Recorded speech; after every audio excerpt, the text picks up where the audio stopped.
Provocadas por fenômenos naturais e ações dos seres humanos, as mudanças climáticas são produzidas em diferentes escalas de tempo e em fatores meteorológicos.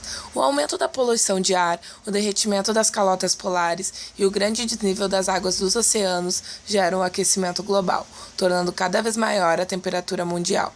Cientistas e climatologistas focam seus estudos direcionados às mudanças do clima. No dia 11 de abril de 2014, Jefferson Cardia Simões concedeu uma entrevista exclusiva para os alunos da Uniriter. Simões é PhD em Glaciologia, é pesquisador líder do Programa Antártido Brasileiro e é integrante da Academia Brasileira de Ciências. Segundo o cientista, o Rio Grande do Sul não está preparado para tamanho nível de mudanças drásticas, pois não há estudos e cenários regionais suficientes para tamanha situação. Apesar de toda a estrutura acadêmica que o nosso estado oferece, tem-se poucos grupos trabalhando no painel brasileiro de mudanças do clima e especializados em estudos para desvendar histórias de décadas passadas a fim de resultar em soluções para a precariedade que estamos vivendo. Além disso, afirma que não estão preocupados com a mudança em si, e sim com a velocidade com que ela está ocorrendo. O que a mudança do clima, que é o nosso assunto, o foco do assunto, tem a ver com o Rio Grande do Sul, né? Onde a gente mora aqui em Porto Alegre, no interior do Rio Grande do Sul, e se ele está preparado para tantas modificações, né, que a mudança do clima tem em vista. Bom, de uma maneira simplificada, você tem que entender que a circulação geral da atmosfera e do oceano é o transporte de energia, uma visão bem simplificada, das regiões tropicais para todas as regiões polares. Ou seja, as regiões tropicais recebem muita energia e perdem pouco para o espaço, para a energia solar. O oposto das regiões polares. E ocorre constantemente essa transferência, é isso que gera o clima. É claro que em cima disso você tem N tipo de interferências, a interferência de erupções vulcânicas, a circulação profunda do oceano, às vezes até eventos cósmicos, por exemplo, partículas de meteorito, tudo isso vai afetar e vai mudar, inclusive, a composição química da atmosfera. Mas, além disso, nós temos efeito antrópico, ou seja, a espécie humana atuando sobre a composição química dessa atmosfera e mudando o balanço de energia do planeta. Isso, quer dizer, o que eu estou dizendo para ti? Que variabilidade do clima e mudanças do clima são normais na história do planeta. Sim, são normais. Volta e meia, eu vou chamar um negacionista, vem com esse argumento frágil, mas mudanças climáticas ocorreram no passado. Sim, ocorreram várias vezes. Existe uma ciência que estuda isso, que é a paleoclimatologia.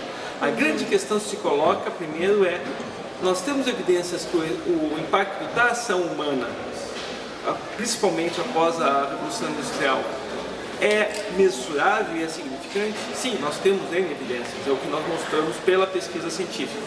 Primeiro ponto. 2. Segundo ponto, tu perguntou exatamente sobre o Rio Grande do Sul. O Rio Grande do Sul está exatamente onde? Numa faixa latitudinal que a gente chama subtrópicos, mas algumas regiões, inclusive aqui do estado, devido à altitude, tem clima temperado, que está exatamente no embate dessas massas de ar quente e frias. Nós estamos exatamente... Se nós formos um pouquinho mais ao norte, o balanço de energia recebe mais energia do Sol sempre ao longo de todo o ano. Um pouco mais ao sul já é negativo, está sempre mais perdendo. E nós estamos no meio. Sujeito, como qualquer gaúcho sabe, as chuvas trovadas, as penetrações de massas de ar frio da Antártica, há uma grande variabilidade natural do clima gaúcho. Só que, evidentemente, uma região tão sensível, então que tem uma variação já natural, ela é sensível sim às mudanças, talvez mais do que outras regiões. Não tanto que nem as periferias das regiões polares, que eu não vou falar o motivo agora, mas certamente muito mais do que os trópicos. Né? E aí chega outra pergunta. Dada essa sensibilidade, o Rio Grande do Sul está preparado? Existem estudos, cenários para o Rio Grande do Sul regionalizados? A resposta é não. O Rio Grande do Sul, apesar de toda a sua, uma boa estrutura acadêmica, ele não tem muito poucos grupos trabalhando no painel brasileiro de mudanças do clima. Tivemos uma clareza, e por isso os pesquisadores polares são os que mais, batem mais forte na questão de mudança do clima. porque na periferia das duas regiões polares, nesses 20 ou mesmo 30 anos, ficou muito claro o que está ocorrendo. São as regiões que estão respondendo mais rapidamente. Mas eu estou dizendo, na periferia das regiões polares. Então, exatamente onde o Brasil trabalha, é onde tu vê claramente, de um ano para o outro, a geleira perdendo volume, perdendo muita água. De um ano para o outro tem grandes. Animais migrando cada vez mais para o sul, áreas de reprodução, áreas de alimentação, aparecimento de espécies exóticas, como gramíneas, numa área muito maior. E agora ainda vai ter outro problema que está sendo preocupação da comunidade científica antártica, é que nós também estamos entrando com espécies, às vezes até o cientista na sua bota transporta pólen, sementes de espécie estranha e começa a penetrar porque o ambiente já não está tão agressivo. E se lembra que esses animais polares estão extremamente adaptados a baixíssimas condições de temperatura, de umidade, de luz solar, e de repente tu começa a mudar. E isso vai cair toda a questão hoje que as pessoas não entendem, que o cientista do clima quando fala, e os 98% dos cientistas do clima quando falam do sinal das mudanças climáticas, nós não estamos preocupados com a mudança em si, e sim a velocidade que ela está ocorrendo. Exatamente. Porque a gente não vê mais passar, né? As coisas estão correndo tão depressa. Estão correndo cada vez mais rápido, e isso o resultado implica é grande. Rápidas adaptações. Primeiro com algumas espécies animais mais adaptadas, processo de seleção, depois outras menos adaptadas, e aí atingir a espécie humana, que é também, infelizmente, quem tem menos condições socioeconômicas.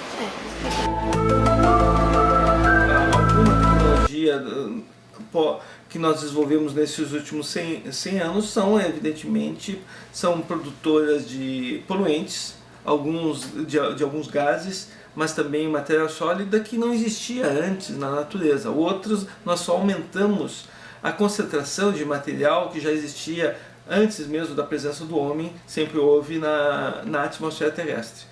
O que nós sabemos é que nós estamos modificando de uma maneira intensa a composição química da atmosfera terrestre, que afeta, sim, o balanço de energia do planeta. E isso dando várias consequências, como o aumento da poluição, às vezes até na escala global, mudança no efeito estufa, ou seja, intensificando esse processo que na verdade também é natural, mudanças na química da atmosfera, inclusive em altitude, que nem a questão do buraco de ozônio. Mas isso, na verdade, é não pelo uso da tecnologia, mas por tecnologias ultrapassadas, não sustentáveis. Hoje nós temos tecnologias mais avançadas.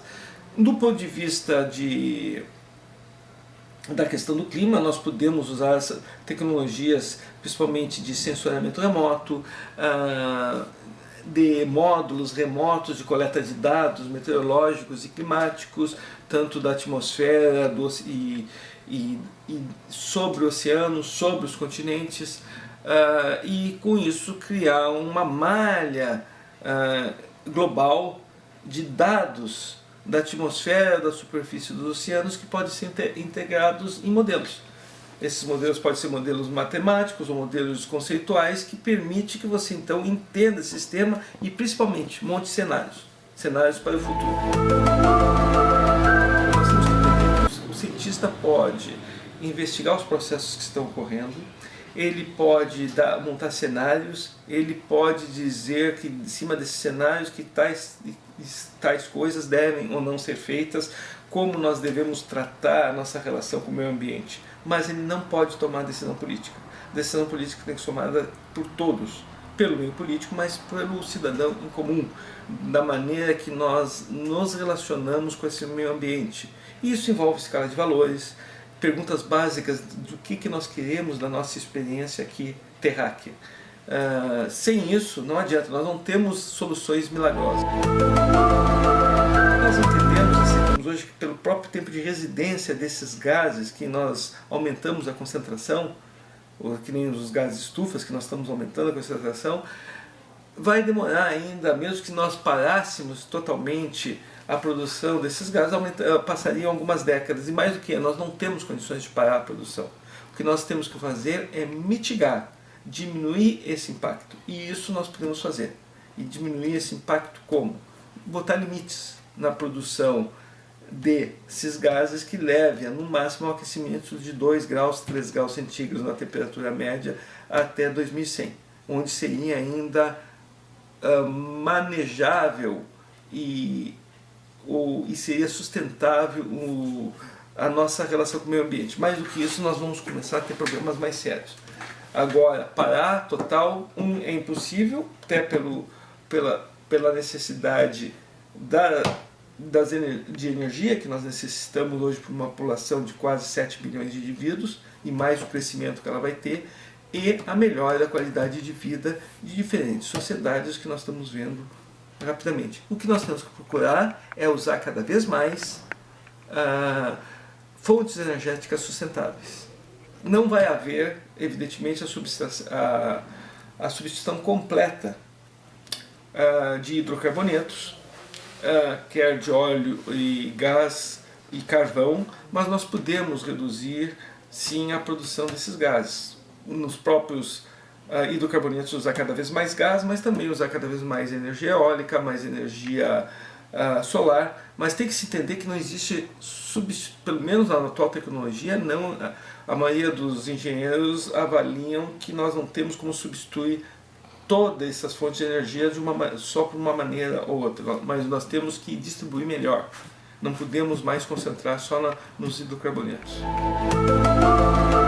Então, olha, não só o vetor da dengue, o mosquito, o vetor da dengue, mas outras doenças tropicais, elas são, e outras, não só doenças tropicais, cada doença, essas doenças transmitíveis por vetores animais, na grande maioria insetos, eles têm a sua área geográfica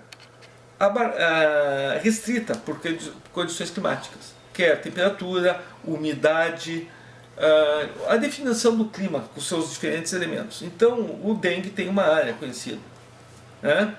O que se propõe não é só para dengue, é que uma mudança do clima, que pode ser de temperatura, pode ser da distribuição de precipitação.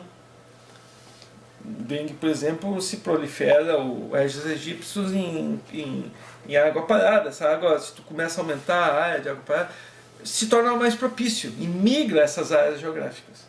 Então, lembre-se, o que é mal e relativo em mudança ambiental é tudo em relação à nossa percepção e a nossa como atinge a espécie humana, realmente. É mal porque aonde, para quem, é bom para quem. Porque a mudança em si, intrínseca, ela não tem valores. Os valores são dados por nós. Então, essa é a relação que se faz, não só com a dengue, mas com outras doenças transmitidas pelos vetores que migram para diferentes áreas geográficas, esses vetores conforme as mudanças do clima, ou mesmo as variações naturais do clima. E com isso, muda a população atingida. A sociedade demanda melhores condições de vida, demanda um maior consumo, mas ao mesmo tempo demanda um maior equilíbrio ambiental. Como lidar com as duas situações é uma grande dificuldade. Alguns caminhos e algumas coisas podem ser feitas e melhoradas, mas chega um momento que você tem que contrapor. Você quer aumentar a fonte de energia, não quer usar a energia nuclear, não quer usar o carvão, mas também não quer alagar a bacia hidrológica onde você faria uma barragem. Como é que você vai tomar a decisão?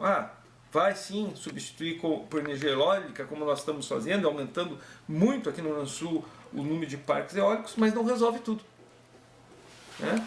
O que tem que haver, sim, tem que haver um investimento maior na pesquisa e no desenvolvimento tecnológico desses modos sustentáveis de fontes de energia.